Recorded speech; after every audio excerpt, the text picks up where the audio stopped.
Hi hello welcome back to my channel. Wednesday lunch recipe என்னன்னு பார்க்கலாமா? ஒரு சூப்பரான கேரளா ஸ்டைலில் சம்மந்தி ரைஸ் தான்.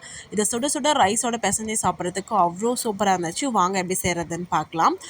பிளேட்டில் பொடிசாக நறுக்கி வச்ச வெங்காயம், அதே மாதிரி பொடிசாக நறுக்கி வச்ச தக்காளி. நான் ஒரு வெங்காயம் ஒரு தக்காளி எடுத்திருக்கேன். இது 2 பேர் குவான்டிட்டியில் சாப்பிட்லாம்.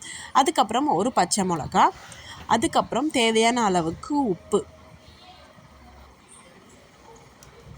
இதுக்கு வந்து நான் ஒரு 1/4 டீஸ்பூன் உப்பு போட்டிருக்கேன். அதுக்கப்புறம் 1 டீஸ்பூன் ஃபுல்லாக வெறும் மிளகாத்தூள். அதையும் வந்து நம்ம இந்த வெங்காயம் தக்காளியில் வந்து ஆட் பண்ணிக்கணும். 2 டீஸ்பூன் மிளகாத்தூள் போட்டாச்சு. அதுக்கப்புறம் நம்ம வீட்டில் யூஸ் பண்ணுற எண்ணெய், கடலெண்ணெய், அப்புறம் நீங்கள் கோல்டு வினர் எது யூஸ் பண்ணாலும் சரி, அதையும் வந்து ஒரு 2 டேபிள் ஸ்பூன் ஊற்றிக்கோங்க. மேலே நல்லா வந்து கையை விட்டு பிசையணும். நம்ம போட்டிருக்க உப்பு, காரம் இது எல்லாமே வந்து நல்லா மிக்ஸ் ஆகணும். உங்களுக்கு ரொம்ப டேங்கியாக வேணும் அப்படின்னா நீங்கள் கொஞ்சோண்டு லைம் பிழிஞ்சிக்கலாம். பட் நான் பார்த்ததில் வந்து அவங்க லெமன்லாம் எதுவுமே போடலை. ஸோ நம்ம பார்த்தோன்னே ரொம்ப டெம்ட் ஆகிடுச்சு. ஸோ செஞ்சு பார்க்கலாம் அப்படின்றதுக்காக செஞ்சது. டேஸ்ட் வைஸ் ரொம்ப சூப்பராக இருந்துச்சு. நம்ம போட்டிருக்க எண்ணெய் இதெல்லாமே நல்லா வந்து வெங்காயம் தக்காளி வந்து நல்லா மிக்ஸ் பண்ணி விட்டுக்கோங்க. நல்லா கையிலே வந்து நல்லா பிசைஞ்சு கிரேவி மாதிரி பண்ணிக்கோங்க. இந்த ஸ்டேஜில் உப்பெல்லாம் பார்த்துட்டு பாருங்கள், இந்த மாதிரி நல்லா மிக்ஸ் ஆகிருக்கணும்.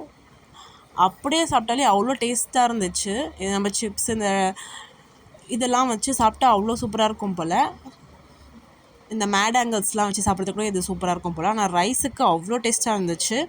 இந்த மாதிரி நல்லா மிக்ஸ் பண்ணி வச்சுட்டு சுட சுட ரைஸோட மேலே அப்படியே வச்சு நல்லா சுட சுட ரைஸ் வந்து நான் ரெடி பண்ணிவிட்டு அதுக்கு மேலே நம்ம செஞ்சு வச்சுருக்கேன் இந்த சம்மந்தி அதையும் வச்சுட்டு நல்லா வந்து ஃபுல்லாக ஒரு மிக்ஸ் கொடுத்து நல்லா மிக்ஸ் பண்ணிக்கணும். இந்த மாதிரி ஃபுல்லாக எல்லா ரைஸ்லேயும் மிக்ஸ் ஆகிற மாதிரி அந்த சம்மந்தியை வந்து நல்லா மிக்ஸ் பண்ணிக்கோங்க. நல்லா பிசைஞ்சு விட்டுட்டு ஒரு பைட் வச்சா சூப்பராக இருந்துச்சுங்க. நல்லா காரசாரமாக. உப்பு மட்டும் நீங்கள் வந்து உங்களுக்கு எப்படி வேணுமோ, காரம் கொஞ்சம் அதிகமாக இருந்தாலும் போட்டுட்டு நல்லா பிசைஞ்சிட்டு ஒரு பைட் வச்சிங்கன்னா அவ்வளோ சூப்பரான ரெசிபி இது. ட்ரை பண்ணி பார்த்துட்டு கமெண்ட் பண்ணுங்கள். தேங்க்ஸ் ஃபார் வாட்சிங். தேங்க்யூ.